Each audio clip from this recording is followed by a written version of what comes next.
Welcome to Liberty Talk Canada. I'm Odessa Orlewicz, and I have an awesome guest coming on today. I actually discovered him a bit late in the game. I don't know where I've been, but when I was at the We Unify event this previous weekend, Philip came on stage and he was really, really good and knocked it out of the park.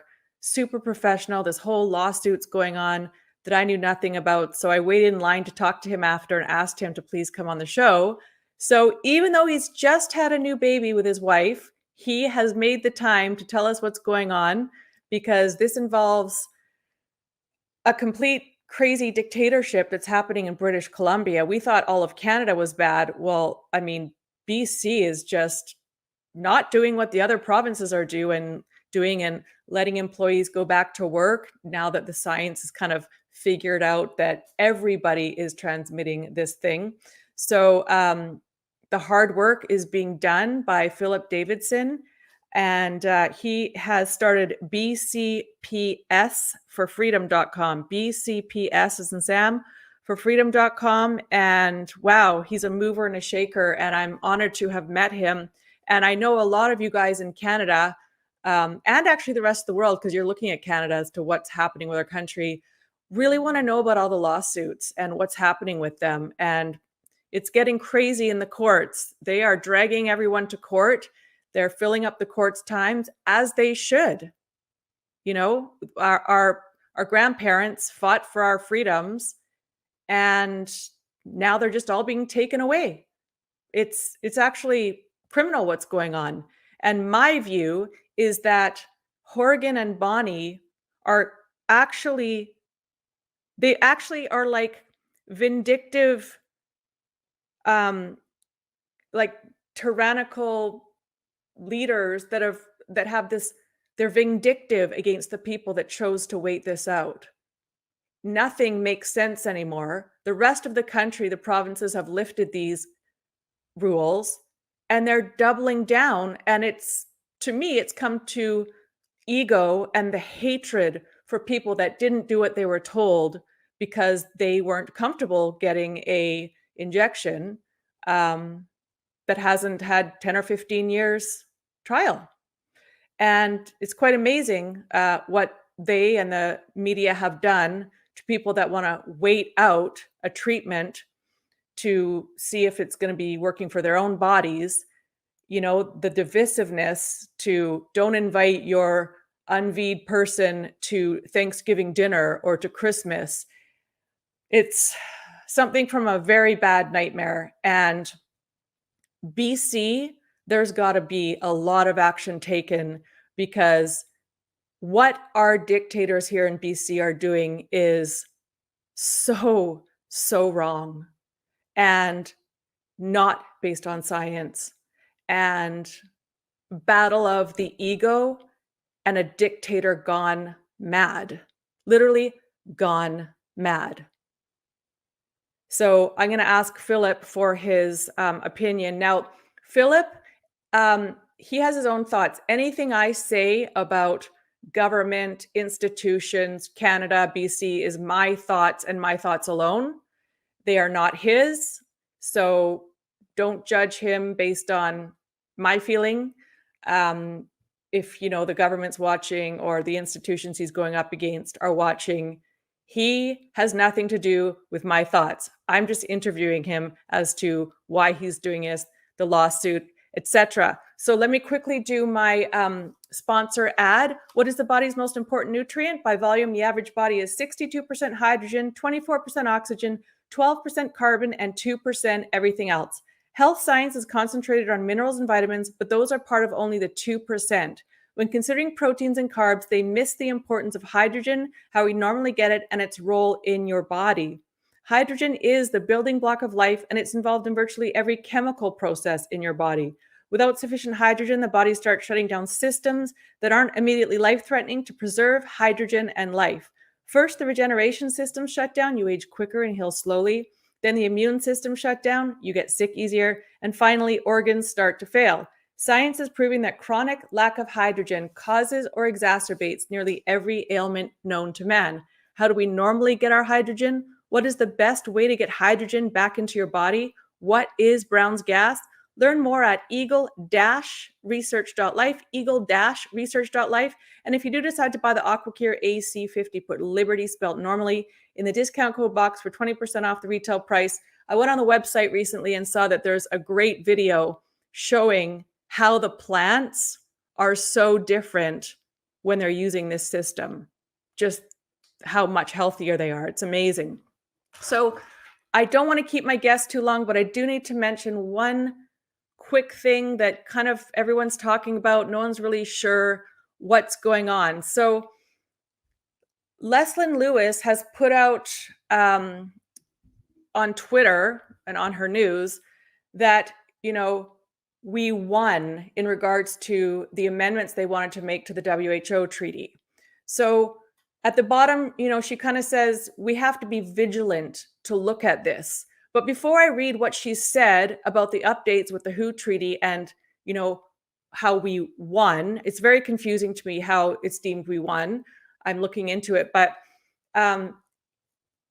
she was bashed by CBC using CBC's experts, which ended up that they work for the Trudeau Foundation.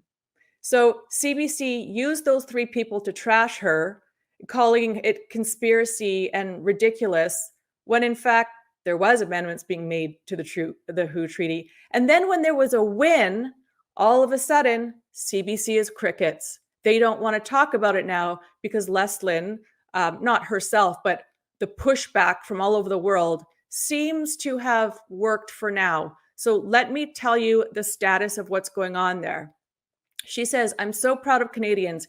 Engaged citizens all over the world worked tirelessly to ensure that the changes to the international health regulations did not pass at the World Health Assembly last week. As you recall, those changes would have given the WHO, which is a United Nations organization, more power over pandemic designation and response within our country.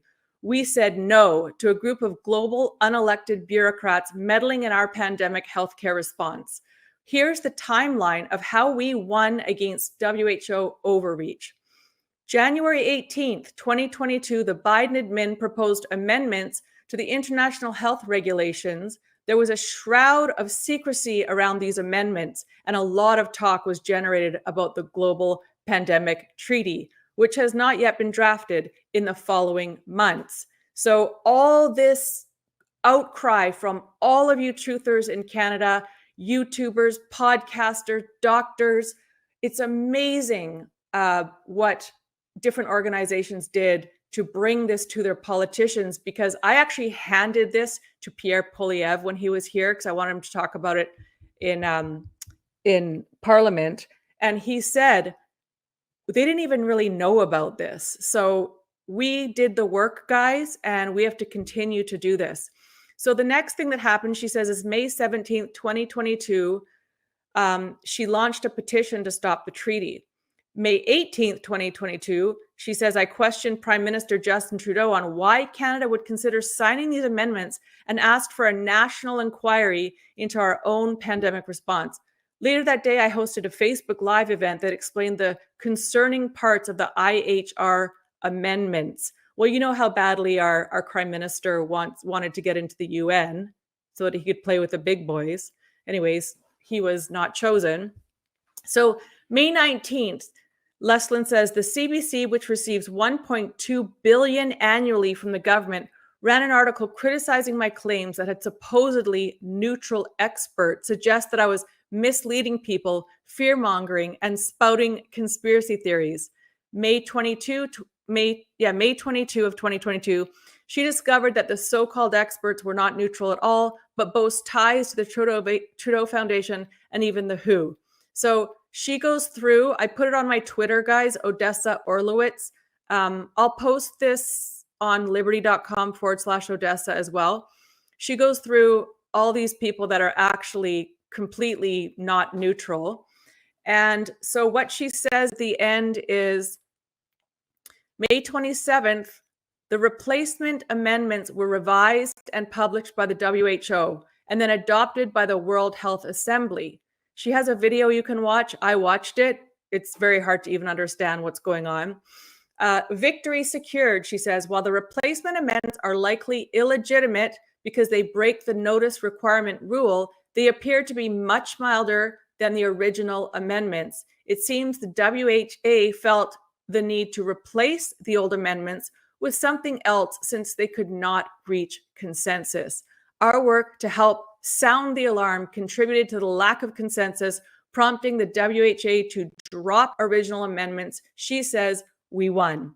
But we must not stop here. She says we must continue to watch the drafting process of the Global Pandemic Treaty to make sure there are no more attempted power grabs by the WHO, which is Bill Gates. We must also be thankful that this was a window into what the WHO wants to do. Reduce public consultation opportunity and harmonize and centralize pandemic response away from sovereign nations to the WHO elites. Now that we know, we must press for transparency in the WHO and WHA process going forward. That they need to be watched with a magnifying glass. Leslyn Lewis is running for Conservative Party of Canada. The deadline to buy a membership, which is $15 on the Conservative Party of Canada, is tonight. So if you're wanting to vote for Leslyn or any of the others, Baber, Pierre, whatever, it's worth the $15 to make sure that John Charest is not voted for and a couple of others. Leslyn is proving to be a very honest woman. She's also an MD and an environmentalist. She's a triple threat. So I'm not telling you who to vote for. There's Pierre, there's Baber, there's Leslyn. They're all great. But this woman, thank you, Leslyn. That's all I'm going to say. So if you need to buy a membership so you can vote on the Conservative Party leader, just go to Google and look up Conservative Party membership. All right, Philip, being so patient. Hi. Hi, Odessa. So you did an amazing speech. It was awesome. And I was like, this guy's so cool. So tell me what you were doing working for the government and what happened to you with your job and then what you did. Sure, thanks. And it was great meeting you at that conference, the Reclaiming Canada conference with Brian Peckford and others this past weekend in Victoria. Yeah, and thanks for inviting me to your show. I am a provincial government employee. So I've worked for the BC Public Service for the last 14 years in various policy roles in various different ministries. Started out in the Ministry of Education, worked for a while at the Attorney General, and then the Ministry of Health for 6 years, and most recently at the Ministry of Advanced Education and Skills Training, which oversees our post-secondary education system. And I want to make very clear that everything I say today in no way reflects the views of the provincial government. I'm not here representing the provincial government. I'm actually here representing an organization called BCPS Employees for Freedom. And so just want to make that clear. And it's a great organization. I think we'll talk more about it in a bit.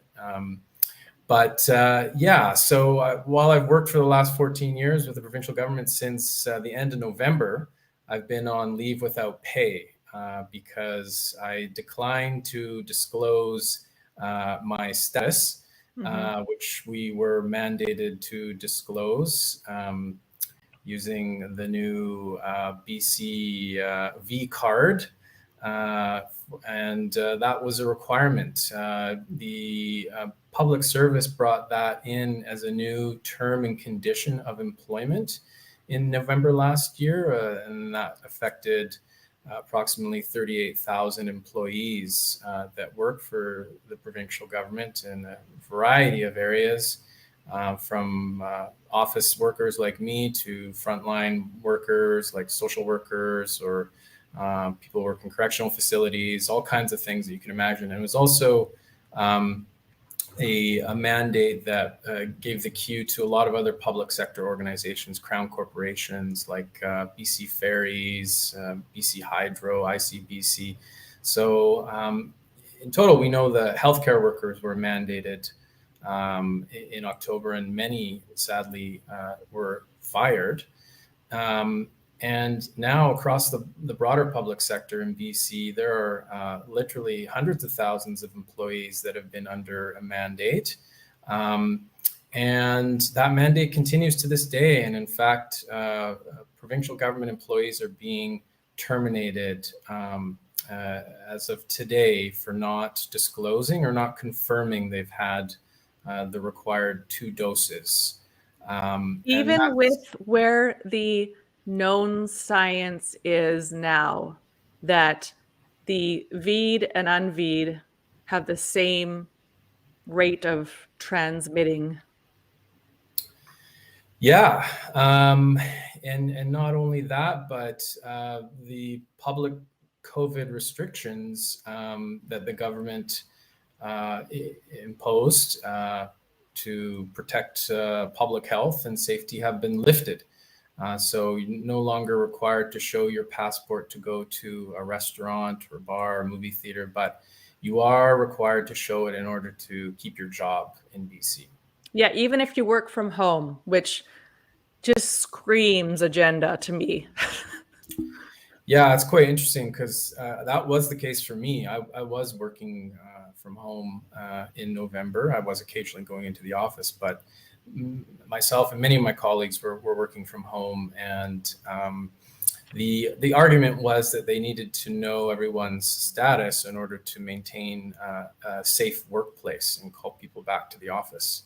But when they did... well, that went out the window. So, okay, keep going. Yeah, so when they did mandate that everyone produce their passport, people continued working from the office, but only those who produced their passports. Those who didn't were not allowed to even work from home. So that's where we are today. Okay, so you're very calm and cool and collect, but did you have any like fury weeks where you're just in shock and disbelief?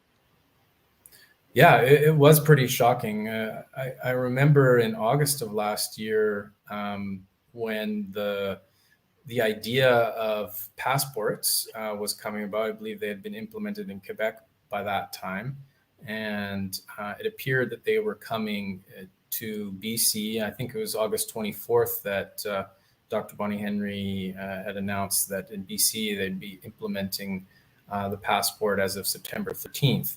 And at that time, the head of the BC Public Service, so the top unelected governmental official in BC, Lori Wanamaker, sent an email to all of the provincial government employees saying that they wouldn't be implementing a passport or a requirement to have demonstrated you've taken the 2 doses for employment at that time. And that to me sounded like a signal that it was perhaps in the works. And it was just 6 weeks later, about the beginning of October, that we received notice that in order to keep our jobs by the end of November, we'd have to have confirmed a status. Yeah. Now, tell me, I haven't heard the name Lori Wanamaker before.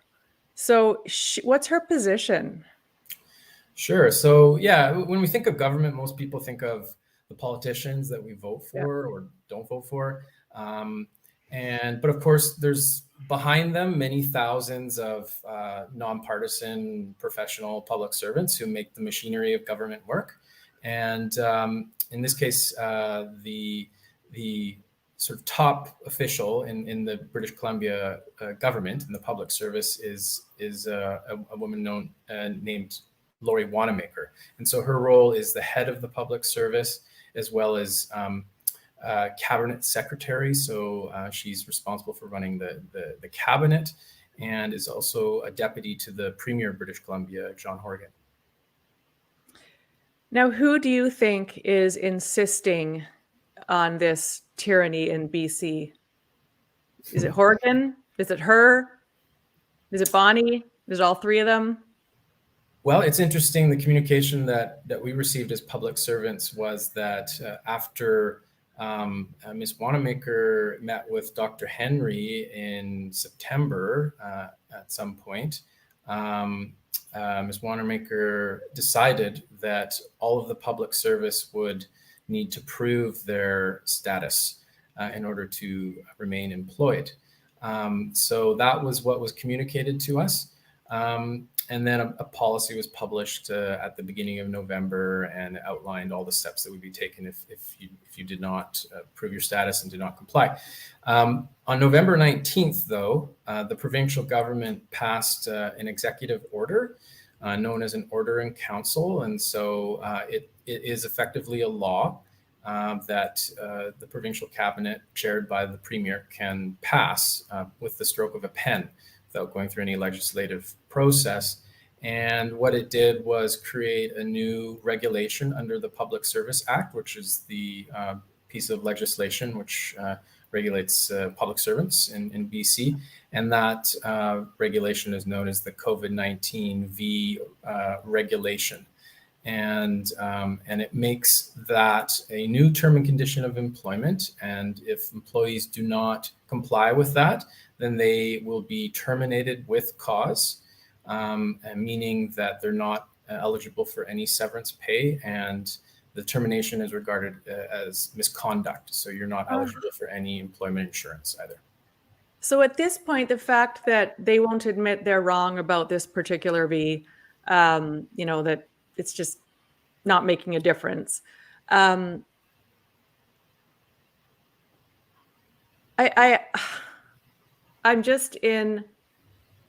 in disbelief that they're still doing this and not allowing people to come back to work when every other province is. And now also, I saw an article that was quickly removed by Global News or whichever MSM it was, that the city of Vancouver said, we're going to follow Vancouver Coastal Health lady, the one that wrote to UBC and said, don't do this. Please don't mandate it. They said, we're Vancouver Coastal Health, so we're letting all our city workers come back to work. I thought, wow, that's amazing. And then that article was removed by Global or CTV, whoever put it out. Did they go back to work? Yeah, so we understand that some local governments, municipalities, which have had mandates in place and put workers on leave without pay, have called those workers back. I think the city of Victoria, I think the city of Vancouver, like you say, as well, and perhaps some others. Interestingly, though, they still, in most cases, I believe, maintain a mandate in effect for any new hires. So if you're looking to get a job with one of those local governments, you'd still have to show your passport. That's also the case for the provincial government too, right now. Why do you think the other provinces have lifted it and ours haven't? Yeah, that's a good question. I don't really know. It's true. It seems that all of the other provinces in Canada have rolled back their mandates and called their public servants back to work.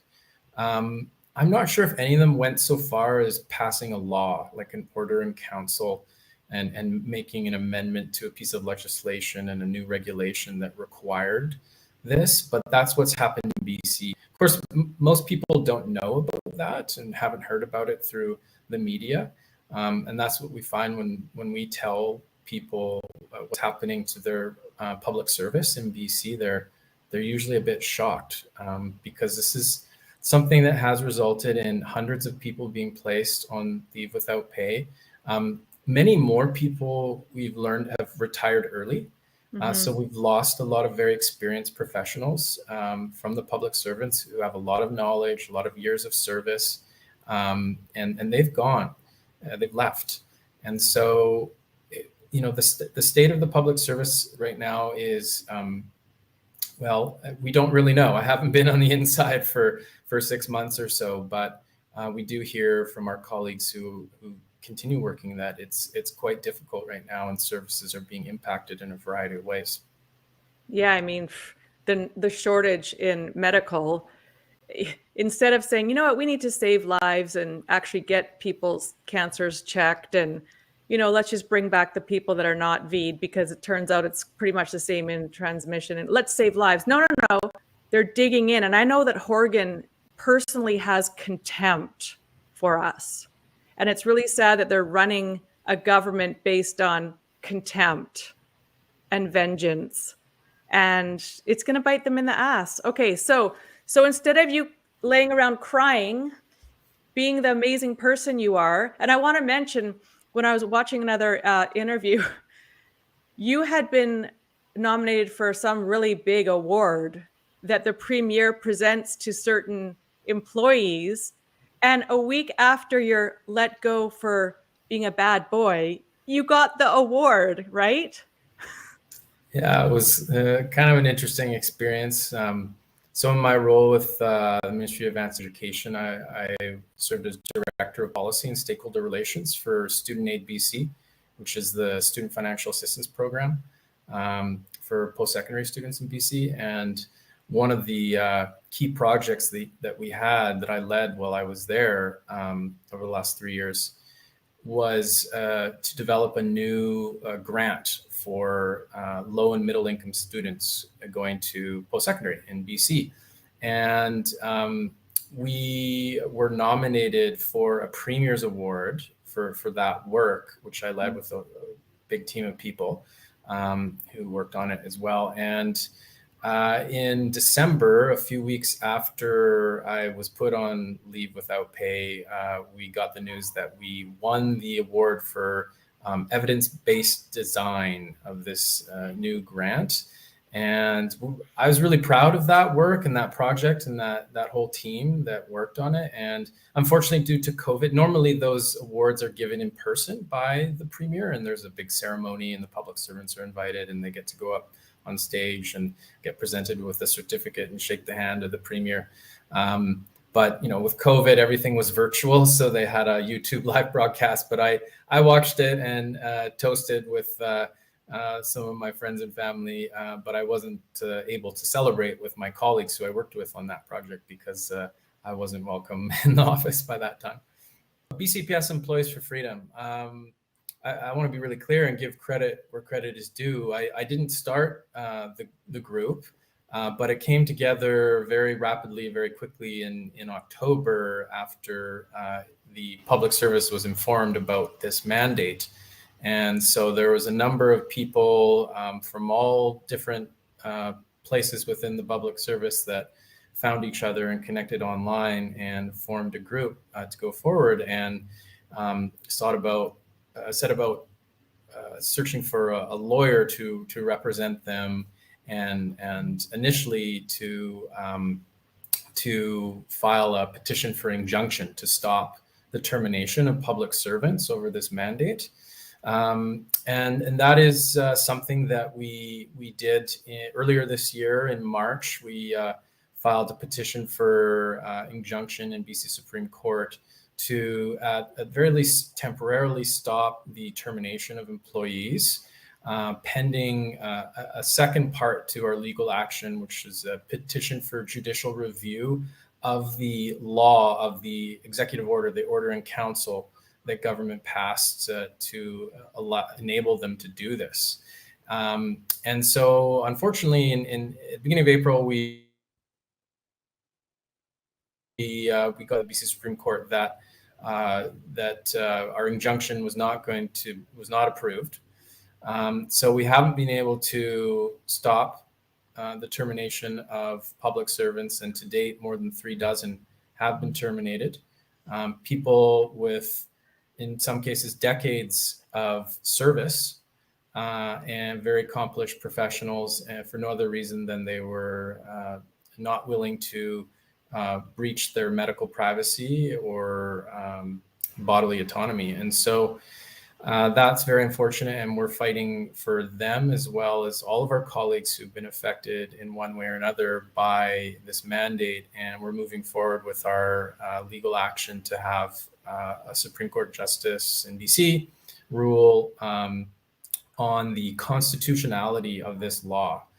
because we believe it violated not only our employment contract by inserting a new term and condition unilaterally without any consideration, but also our charter rights and freedoms.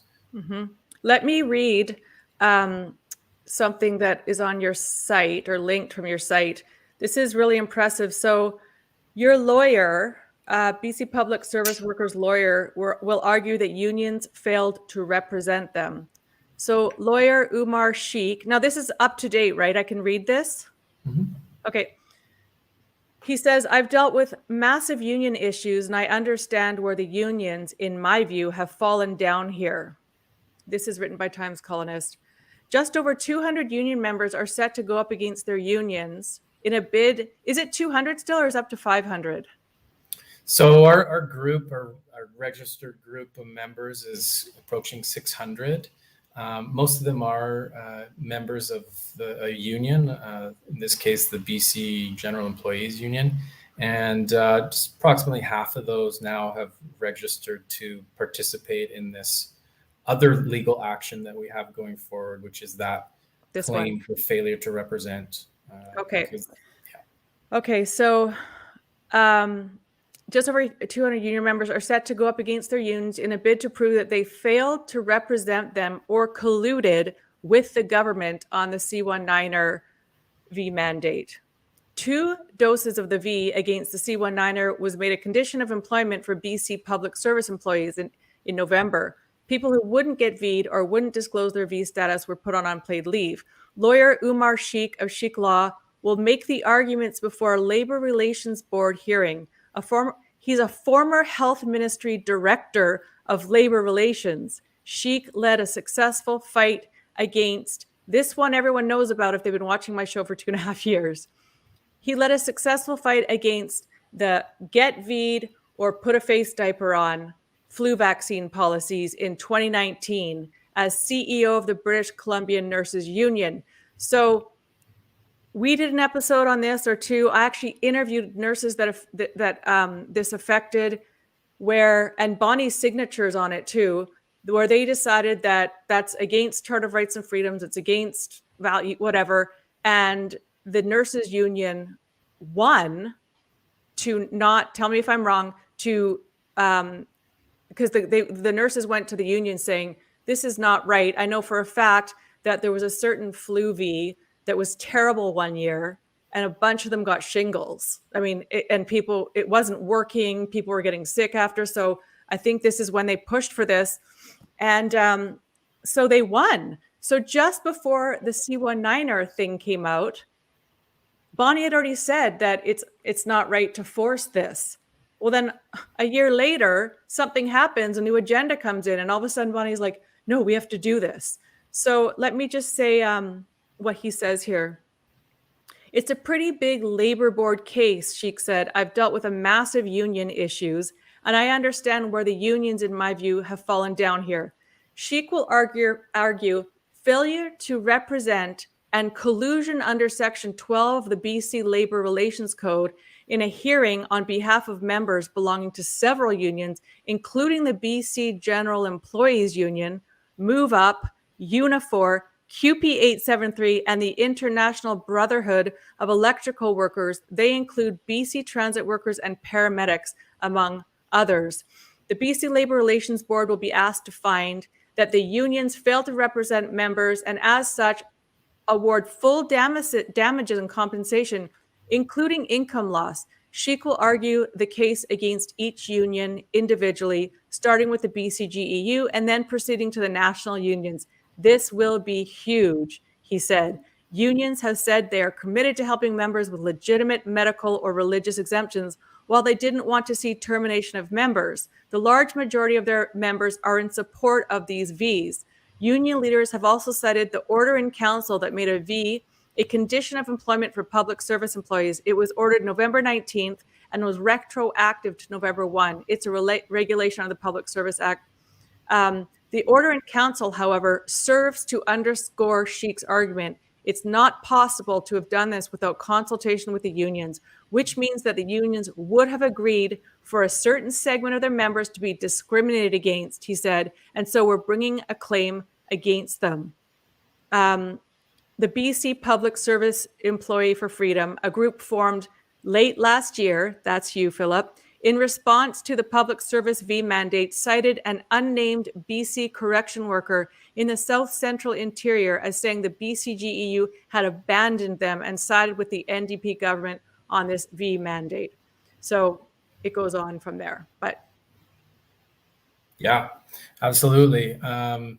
So we're very pleased to be represented by Omar Sheikh, who's very experienced in employment law in BC, and as you mentioned, previously worked in the provincial government in the Ministry of Health, leading collective bargaining negotiations on behalf of government with various health sector labor unions.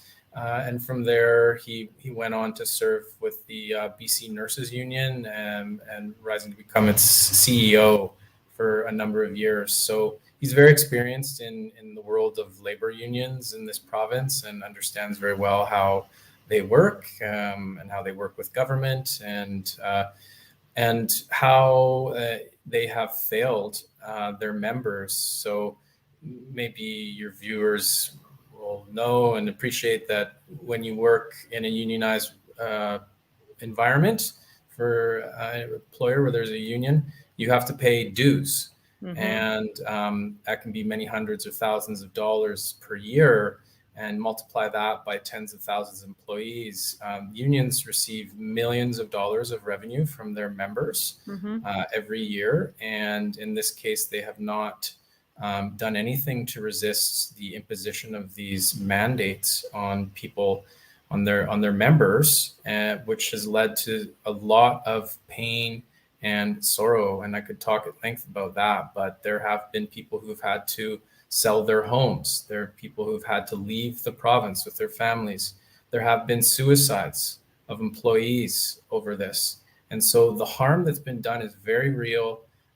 It's very, very big, and it hasn't been quantified or calculated in any way, but that's something that we'll be putting forward in our legal claims for damages for our members, because there's been a tremendous wrong done here to a large number of people, and there has to be accountability.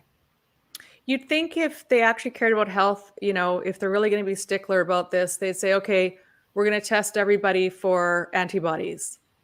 Or, all right, we'll do testing. I mean, the testing's ridiculous too. Sticking that rod up your nose is also harmful with all the chemicals that have now been kind of whistleblowed that are on these things. But just the fact that they won't recognize immunity. I mean, is your lawyer able to argue that, well, everyone's transmitting this the same and there's natural immunity? Or is he not going to argue, medical?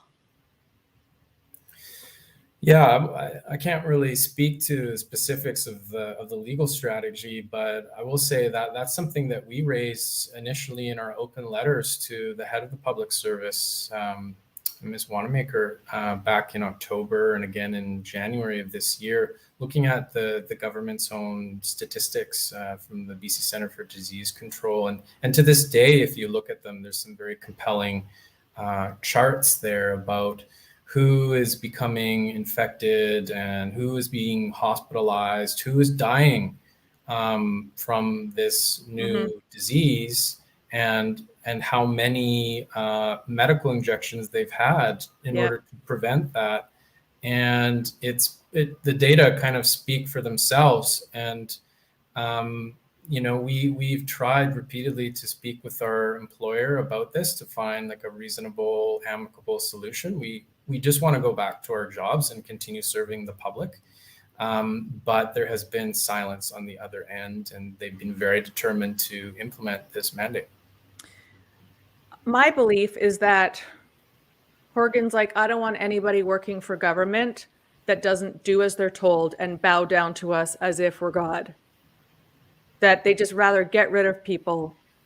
That's what I think. And they know that if they lift it in BC, all the people that have been very loud about the tyranny will cheer and be happy, and they don't want mud on their face. That's what I think. So, Philip, are people going and saying, okay, I'm going to go get a job in another province. Like they have all these skills. Some of you guys have been there for 20 years and more. Are people just saying, all right, I'm very skilled. Have they gotten jobs in other provinces, like just removed their whole family from this province? In some cases, yes, where that's been an option for them or a necessity. And others, people are really struggling right now because they haven't been, their incomes have been cut off. They have been unable to access employment insurance. I've been unable to access it. Your And wife? they haven't been given any severance pay. Yeah, And you and your wife Mhm. got tossed because she was working for them too. Yeah, my wife is also a public servant. And so, we're fortunate that we've had some savings to be able to live on, but that's what we've been going on. And I've been hopeful that we'd be able to resolve this situation. I would like to go back to my job. I quite enjoyed it. And as we talked about earlier, and got an award in December for work that I've done. So this isn't about performance or, how well people have been doing their jobs. It's about compliance with a mandate. And you talked about that. And I've been paid professionally for the last 14 years to be a critical thinker, to analyze complex situations and provide evidence-based policy advice to government decision makers and then implement their decisions. It's very difficult when you analyze all of the available information that we have about this whole situation, to come to the conclusion that this mandate is justified or is still justified. But that's the position the public service and the government are taking, and that's exactly what we're challenging now in the courts. So when does this all happen? Like, where are you at with the suit? Yeah, so we had the hearing for the injunction back in March. We've been working on the claim for the unionized members of our group for failure to represent against the BCGEU. Mm-hmm. And we anticipate that to come in the coming weeks. The petition for judicial review, we have a hearing scheduled in July for the mandate itself, and we're hopeful that will go ahead. But again, as with anything in the law and in the courts, it can take at times longer than expected. So we're certainly prepared for a long fight.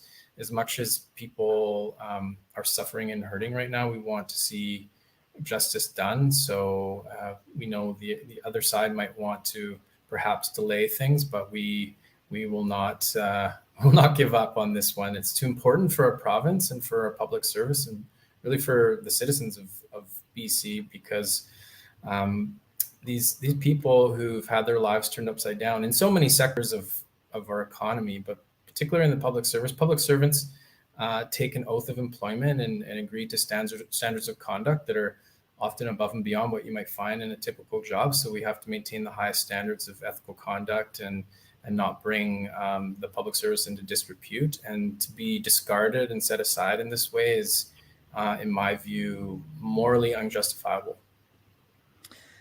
So how can my audience, and a lot of them have been fired too, by the way, there's people sitting here in the same pain. How can my audience keep up to date with what's going on with your lawsuit? They can go to your website, which is BCPSforFreedom.com, and you'll give us updates there, yes?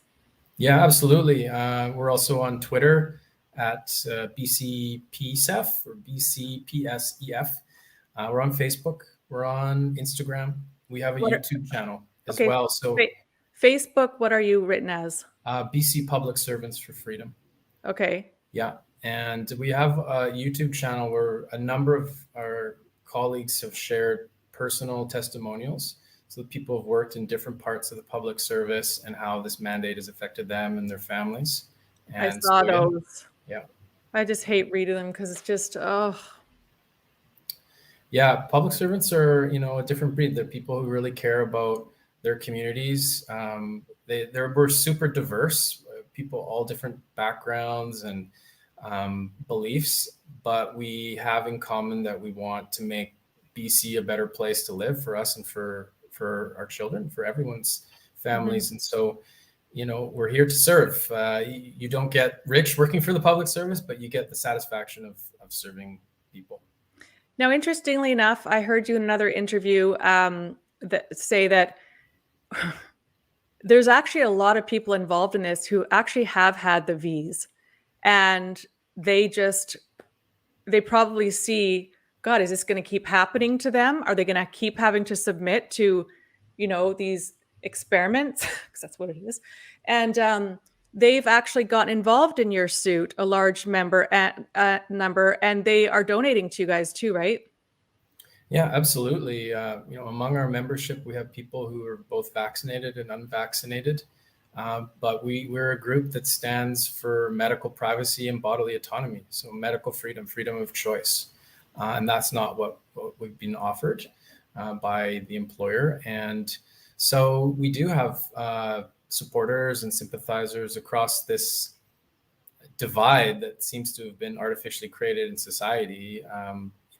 We're not against any particular medical treatment. We're for your choice to take that treatment or not, and that's what we're fighting for. Yeah, I mean, 10 years ago, if you said this was happening, you'd be like, "What?" And it's a trial. It's what? It's a rushed gene therapy, and what? It's like you have to bend over and take it. To me, it's just, my God. Anyway. Okay, so if people want to donate, I know that there's a big cost to this. They can go to BCPSforFreedom.com. Is it in the action place? Yeah, we have just on our main page there a donate button. Will take you to our page and tell you how you can support us. And we really do appreciate all those donations and support and messages of support we get from people. We had a really kind donor the other day who was moved to donate because their family member lost their job due to the mandate and had to sell their house and leave the province and leave with their family. And so that family has been torn apart because of this mandate. And so that person decided to make a significant contribution to our cause, and we're really grateful for that. And that will help us keep this going. But it's more than about the money. It's about just the well wishes, and we need less fear, worry, and division in this world, and more love, empathy, and courage. We need to heal society after what's happened over the last 2.5 years. And public servants, we're here to be part of that equation. If there's anything we can do, we can be part of that. And so we just look forward to working with everyone who wants to heal society and build things anew, because we can't keep heading in the direction that we're going. Very true. And backstage, you gave me a theory.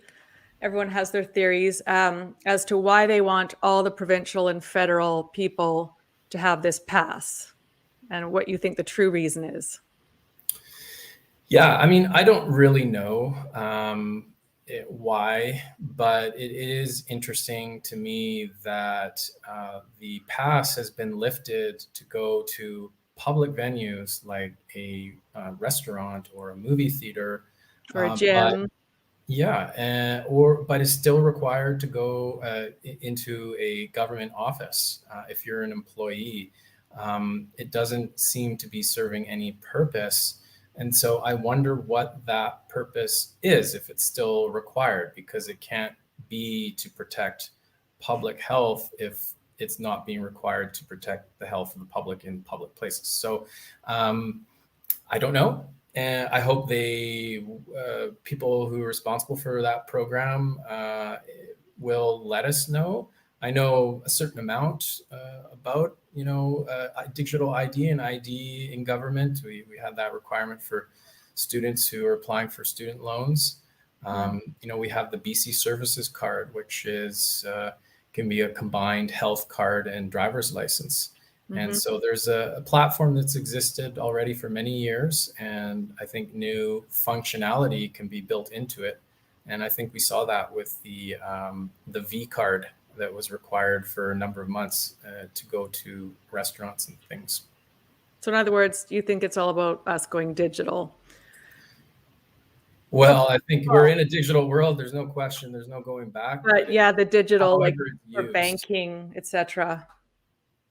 Yeah, I think there's a lot of alarming prospects potentially there, and people make their choices. They vote with their actions. So I, from the beginning, was very clear with my colleagues at work that I would not be disclosing my status because I'm very concerned about digital passports that discriminate and exclude people from society, and particularly without any strong scientific justification, as we've seen, as both those who have taken the treatment and haven't continued to transmit and become infected with this disease. So, yeah. There's also a theory, it's probably a pretty good one, that the reason why Trudeau, besides hating people that stand up for the rights, the reason why Trudeau didn't end or lift the ridiculous mandate where you can't fly without it, even domestically, because we're one of the testing grounds for the World Economic Forum for the digital travel card or pass, whatever they're doing. So they've got a whole bunch of people in Toronto testing out the new digital system. It's volunteer. So I think he just wants to go that direction, and it's pretty, we just have to hold them accountable, you know. So is there anything else you want to say before we go? No, just thank you for this opportunity to speak with you and your viewers. And yeah, please, if folks are interested in us, check us out at BCPSforFreedom.com or on Twitter, Facebook. We're growing. We have many colleagues who have complied with the mandate, but are not happy about it and support us and would like to join us. And so, we invite all those people to get in touch with us, because we are very hopeful that we can be part of the solution. And we're not looking to create more discord in society than has already been created over all of this. We want to bring about resolution to these problems and just go forward with our lives, because there's other and better things we could be focusing on than all of this. And my last theory is that they look at the employees and think, okay, we don't want smart employees working for us who have minds of their own. If they're saying no to this, what else are they going to say no to? They literally need everyone to be a big team in the federal and provincial governments, especially, BC, where you just do what you're told and you're like with the agenda. I don't think they want people like you guys getting in their way. And that's why they're fighting this. I also think that. Well, I hope common sense and good sense prevails, and we can get back to the business of serving the people of BC. And if all else fails, we'll see you at the protests. I do like to join the rallies and see the people. I think it's important that we exercise our democratic rights and freedoms, and that we take part in our democracy. And how's it make you feel when they label you misogynist, scum, white supremacist, Trump lover, because you don't want to take this? I've been used to being called names before, so I think I just remember that old nursery rhyme, sticks and stones break my bones, but names will never hurt me. I'm a bit saddened that people seem to have forgotten that these days, but usually when someone's calling you names, it's because you're doing something they don't have no science to back up their anger. It's like, or you could just show the science to prove that we're all wrong, right? But no, they just call you names because they're dumb. Honestly, they're dumb. Yeah, I mean, I'm all for just having open and free discussion and discourse, and not being carried away by emotion, although emotion plays an important role in life when we're dealing with difficult topics where we might disagree. We have to try and keep a level head as much as possible. Yeah. And again, my opinions and rants are not Philip's. This is me speaking, and Philip's being very professional. So if you're watching, employer, don't blame him. He had no idea how I would act. All right, guys, thank you so much. Thank you, Philip. And guys, we'll be back with an episode in a few days. There is a lot going on. So let's say bye to Philip. I'm going to end the episode now too. Thanks for joining in, you guys.